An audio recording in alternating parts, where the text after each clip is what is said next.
नमस्कार। आज हम गोता लगा रहे हैं हिमाचल प्रदेश के कांगड़ा जिले में स्थित एक बहुत ही खास और प्राचीन मंदिर बैजनाथ मंदिर। हमारे पास है बैजनाथ मंदिर शिव का धाम लेख के कुछ अंश, और इन्हीं के सहारे हम समझेंगे इसका इतिहास, महत्व और कुछ अनोखी बातें।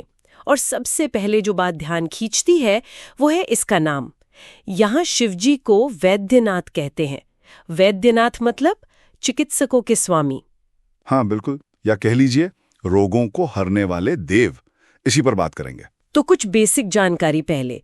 ये मंदिर बैजनाथ कस्बे में है और इसे बनवाया था, जहां तक मुझे याद है, 1204 ईस्वी में। हाँ, 1204 ईस्वी में आहूका और मानुका नाम के दो व्यापारी थे उन्होंने, और शैली इसकी है नागर शैली। नागर शैली मतलब वो उत्तर भारतीय मंदिरों वाली ऊंची शिखर वाली शैली? एकदम सही, वो ऊंचा कभी कभी घुमावदार शिखर जो गर्भगृह के ऊपर होता है।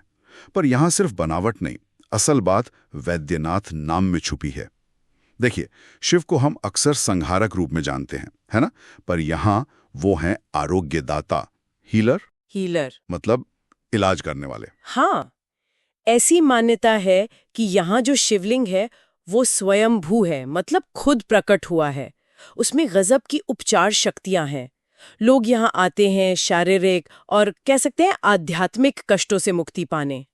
ये शिव का वो रूप है जिसके बारे में कम बात होती है। अच्छा, इसीलिए इसे उत्तर भारत के सबसे शक्तिशाली शिव मंदिरों में भी गिना जाता है। वाह, ये तो बहुत दिलचस्प बात है। यानी सिर्फ विनाशक नहीं बल्कि सबसे बड़े वैद्य। और मंदिर कैसा है? पत्थर का है? हाँ, पत्थर का बना है। शिखर काफी ऊंचा है, जैसा नागर शैली में होता है, और अंदर गर्भगृह में स्वयंभू शिवलिंग है।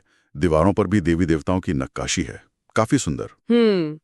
और इस वैद्यनाथ नाम के पीछे ना एक कहानी है, रामायण से जुड़ी हुई। रामायण वाली? मैंने सुना है कि रावण ने यही तपस्या की थी। बिल्कुल, किंवदंती है कि रावण अमर होना चाहता था और उसने यहीं शिवजी की इतनी कठोर तपस्या की कि अपने 10 सिर काटकर अर्पित कर दिए। 10 सिर? बाप रे!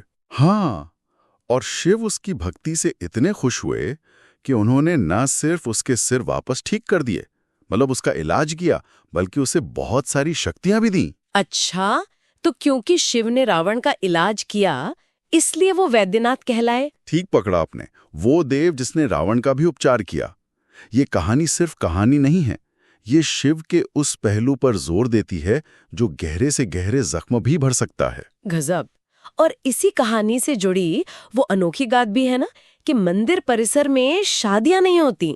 ये सच है। हाँ, ये बिल्कुल सच है, और ये बहुत ही अनूठी स्थानीय परंपरा है। पर क्यों?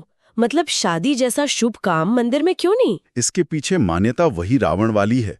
माना जाता है कि रावण की वो जो भक्ति थी वो बहुत गहरी और एकनिष्ठ थी, तो उस असाधारण भक्ति के सम्मान में इस पवित्र जगह पर कोई वैवाहिक या यूं कहें रोमांटिक किस्म का अनुष्ठान नहीं करना चाहिए। वाह, मतलब एक पौराणिक कथा का असर आज तक ऐसा है कि शादी जैसा संस्कार भी वहां नहीं होता। कमाल है। हाँ, ये संस्कृति और मिथक का बड़ा गहरा रिश्ता दिखाता है। अच्छा, अगर किसी को जाना हो वहां वैद्यनाथ के दर्शन करने, तो सबसे अच्छा समय कब रहता है? वैसे तो साल भर जा सकते हैं, पर महाशिवरात्रि पर माहौल एकदम अलग होता है। बहुत भीड़ होती है, उत्सव जैसा। और मौसम के हिसाब से? मौसम के हिसाब से देखें तो मार्च से जून ठीक रहता है, और फिर मॉनसून के बाद सितंबर से नवंबर तक मौसम काफी अच्छा होता है तब। ठीक है। और आसपास भी कुछ देखने लायक जगह होंगी? हाँ बिल्कुल, पास में ही पालमपुर है, चाय बागानों के लिए मशहूर। फिर पैराग्लाइडिंग के लिए बीर बिलिंग तो दुनिया भर में फेमस है।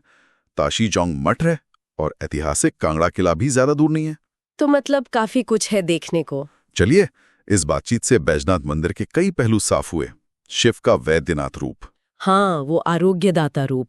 फिर नागर शैली की वास्तुकला, रावण वाली कहानी और उसका मंदिर के नाम और परंपरा से जुड़ना, और वो शादी न होने वाली अनोखी परंपरा। सही में ये जगह सिर्फ एक मंदिर नहीं लगती, ये तो इतिहास, आस्था और स्थानीय संस्कृति का एक जीता जागता संगम है। बिल्कुल। और ये बात वाकई सोचने पे मजबूर करती है कि कैसे एक प्राचीन कथा आज भी इस मॉडर्न जमाने में भी एक जगह की सांस्कृतिक रीतियों को इतना प्रभावित कर सकती है कि विवाह जैसा अहम संस्कार भी वहां नहीं होता। सही कहा। ये मिथक और संस्कृति का एक बहुत ही अनोखा और शायद शक्तिशाली उदाहरण है। इसी विचार के साथ आज की ये चर्चा यहीं खत्म करते हैं। उम्मीद है बैजनाथ मंदिर की ये कहानी सुनने वालों को भी दिलचस्प लगी होगी।